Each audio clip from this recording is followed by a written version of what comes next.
Here with Linwood women's basketball head coach Tony Francis. Coach, can you give your overall thoughts on the game? You know,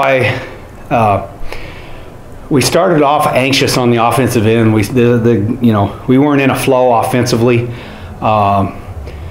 and we had told the kids a couple times. We don't want to harp on it because it's still about us, and I'm worried about our confidence. But we told the kids a couple times, you know, leading up to this game in practice, that Lincoln is a very dangerous team. They play very hard.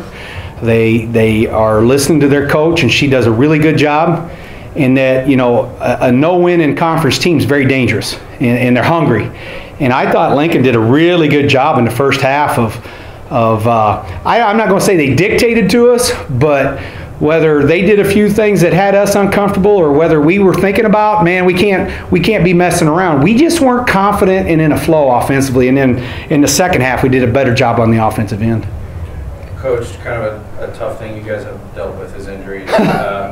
Megan goes down, Sharice goes down, and then Kylie kind of got banged up for a little bit.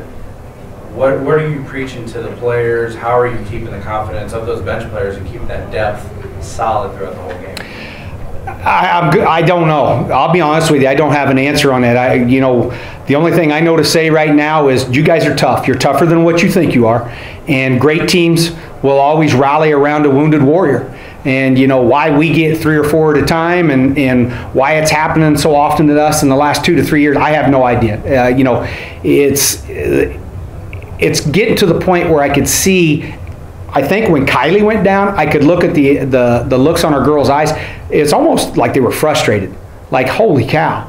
And you just got to keep infusing that energy, and that's where the leadership from the coaching staff comes from.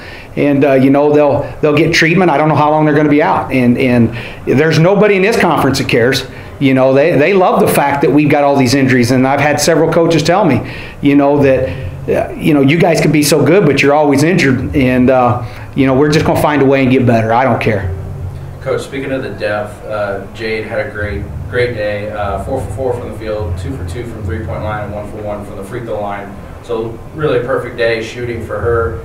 How do you keep her confidence up? You know, when she's not seeing the floor as much, but then today, obviously, she saw a lot. Well, you know, Jade and I have been talking quite a bit, and I've kind of adjusted a little bit of a coaching personality with her because of her personality. Great kid, tough kid.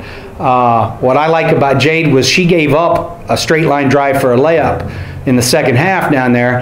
And then, you know, as a coach, you want to get pretty mad about it. But it's a freshman.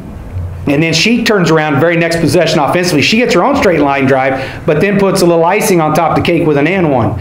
And what I did when it happened right at a media timeout, and when they came off the floor before she shot her free throw, I said, that's the way you answer back. And I was really, really happy for her to take that. And she's a tough kid. It's nothing I'm doing. And she wanted to get in there and shoot those free throws when Kylie went out. And then it's like, no, I want somebody else. So I was kind of teasing with her. And we were having fun back and forth in I'm not a stressful part of the game, but in a tight part of the game. And I like that kind of communication and that interaction with my kids. I'm proud of her. All right, Coach. Thank you for your time, and good luck next week. Thank you. Appreciate it.